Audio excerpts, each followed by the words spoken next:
आज हमने डोसू के लिए जो इस इलेक्शन में एबीवीपी बहुत जोश और खरोश के साथ सम्मिलित हुई है, हमने आज एक संकल्प पत्र जारी किया है। जिस संकल्प पत्र के अंदर में विश्वविद्यालय के प्रत्येक छात्रों को इस संकल्प पत्र बनाने के पूर्व हम लगभग 5000 से ज़्यादा संख्या में छात्रों के साथ चर्चा की है। हम प्रत्येक कैंपस में गए, छात्रों के साथ बातचीत करते हुए और एजुकेशन दिल्ली यूनिवर्सिटी के सभी स्टेक होल्डर के साथ हमने पर्याप्त चर्चा करते हुए एक संकल्प पत्र हम लेकर आए हैं। जिस संकल्प पत्र में हमने हमारी जो पहली घोषणा है और जो संकल्प है कि दिल्ली विश्वविद्यालय में 1 कोर्स 1 फी लागू होना चाहिए, इस विषय पर हम सब लोग आगे बढ़ रहे हैं। साथ ही साथ छात्राओं को पर्याप्त संख्या में हॉस्टल अलॉट हो, क्योंकि अभी संख्या बहुत कम है, इसलिए प्रत्येक कैंपस में, प्रत्येक कॉलेज कैंपस में गर्ल्स हॉस्टल बने, ये हमारा कंसर्न है। साथ ही साथ हमने प्रवेश, परिसर, पाठ्यक्रम, परीक्षा और परिणाम, इन विषय पर फोकस करते हुए संकल्प पत्र तैयार किया है। और दिल्ली विश्वविद्यालय के अंदर में हम मीडिया के लिए, हम लॉ स्टूडेंट के लिए, हम सेवा के लिए और हम इन्वायरमेंट पर्यावरण के लिए सभी प्रकार का इंटर्नशिप का एक प्लेटफॉर्म छात्रों के लिए उपलब्ध कराने वाले हैं, ताकि छात्रों का समग्र विकास का अवसर डूसू देता हुआ दिखाई दे।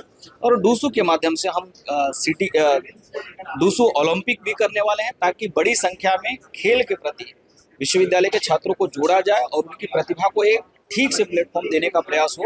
लगातार दिल्ली विश्वविद्यालय के अंदर में गर्ल्स सुरक्षा की बात हो, मेट्रो पासेस की बात हो या फिर बस के अंदर में कंसेशन की बात हो, सभी प्रकार के इश्यूज को लेकर के हम इस चुनाव के अंदर में सम्मिलित हुए हैं। और आने वाला इन संकल्प के आधार पर हम 1 साल पूरा काम करेंगे, ताकि हमारे जो चारों जीते हुए पदाधिकारी होंगे अपने संकल्प को एक भरोसा में छात्रों के सामने परिवर्तित करके उनका भरोसा को और परिषद के प्रति बढ़ाने का काम करेंगे। एबीवीपी की जीत सबसे बड़ी है कि सभी इकट्ठे हैं। चाणक्य ने कहा, यदि विपक्ष में एकता हो जाए तो समझिए आपकी जो जीत है वो सुनिश्चित है, आपकी जो विजय है वो विजय को हर व्यक्ति ने स्वीकार किया है। हमारे लिए समस्या एनएसवाई है ही नहीं, एबीवीपी की समस्या एनएसवाई नहीं है।